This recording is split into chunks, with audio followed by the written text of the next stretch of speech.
ही सुताराची शाळा.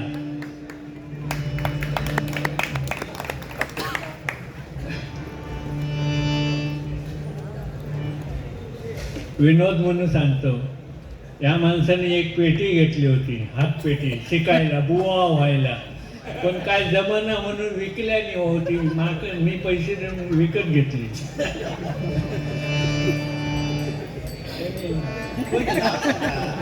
राहू जयवंत राहू तेवढा सोप्या आता बुवा होता. विनोद माझे एक नंबरचे मित्र आहेत. मित्र म्हणण्यापेक्षा माझ्या मागचे भाऊ आहेत. आणि हे जे काय चाललंय भजनाचं सामान म्हणा, आता हे नाही, पण माझं त्याने सगळं तयार करायचं. मी एक पैसा खर्च करत नाही. कुठे मुंबईमध्ये ॲड द्यायची झाले तर यांचेच पैसे. गव्हर्नमेंटचे बरेच खाल्लेले आहेत.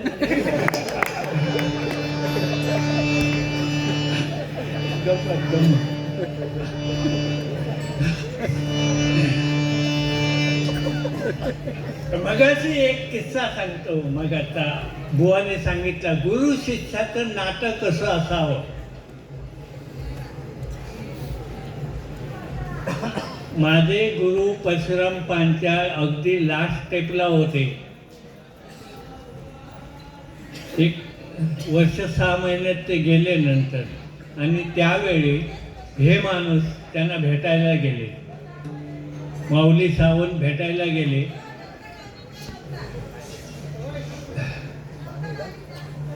त्यावेळी त्यांचे उद्गार आहेत पांचाळ बुवांचे, अरे माऊली इथे कंटाळा येतो रे, भजन नाही, कुठे काय नाही. अलिबागला होते तेव्हा, होय ना, हां वडावला.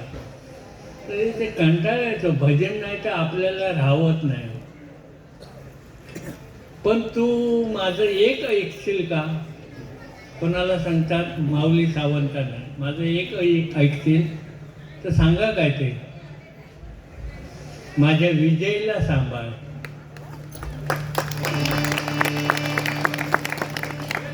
आपल्या मुलांना सांभाळ म्हणून सांगितलं नाही, माझ्या विजयला सांभाळ. आणि ते भजनारूपी. गुरु शिष्याचं नातं असं असावं.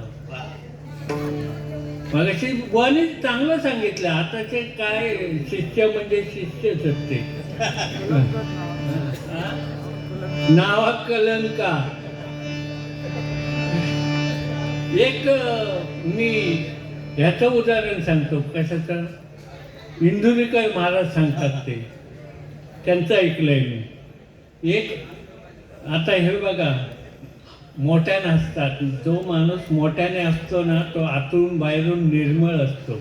आणि ते प्रत्यक्ष उदाहरण हे आहे. आणि जो माणूस जाड असतो ना, त्याचा मेंदू कमी असतो.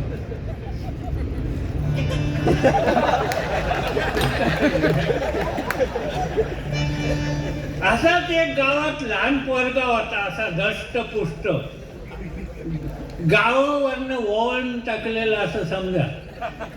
काय कामाचं नाही, काय ना, अभ्यासात ढ, सगळं काय ढ.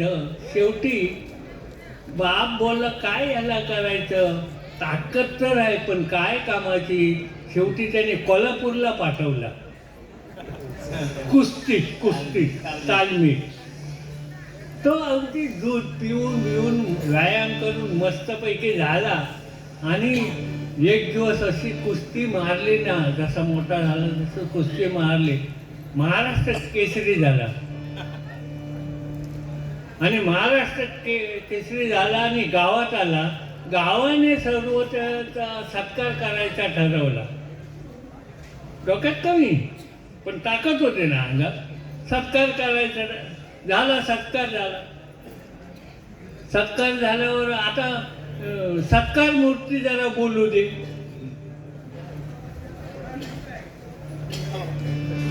तो बोलायला उभा राहिला. काय बोलतो माहितीये, गावाची तर जिरवली.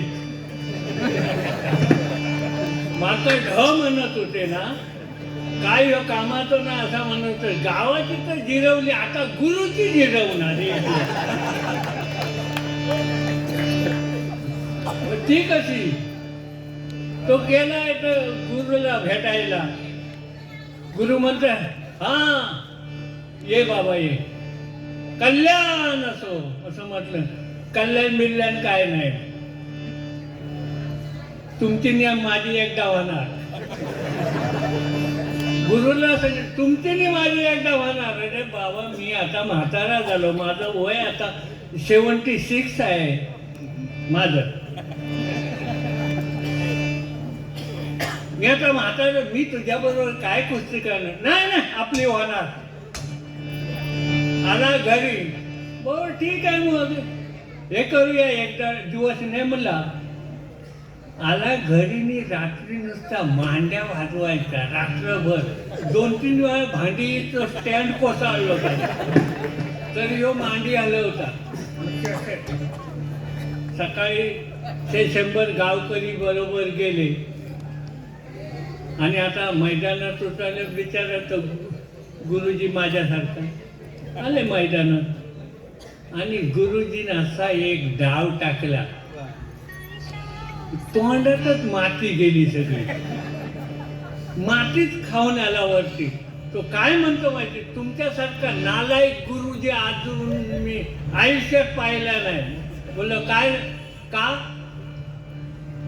पाहिलं नाही म्हणजे का?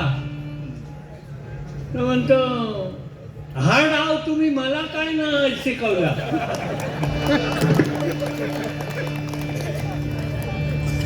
गुरुजी ते बोललो, गुरुजी म्हणतात हा डाव आता उपयोगात येणार होता हे मला अगोदरच माहिती होतं, कारण तू हात डोक्याचा एक दिवस माझ्यावर उलटणार. तसे गुरु काही जण उलटणारे आहेत, त्यांचं सकाळी उठून तोंड बघू नये. अरे गुरुजी तर गुरुजी असं.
हा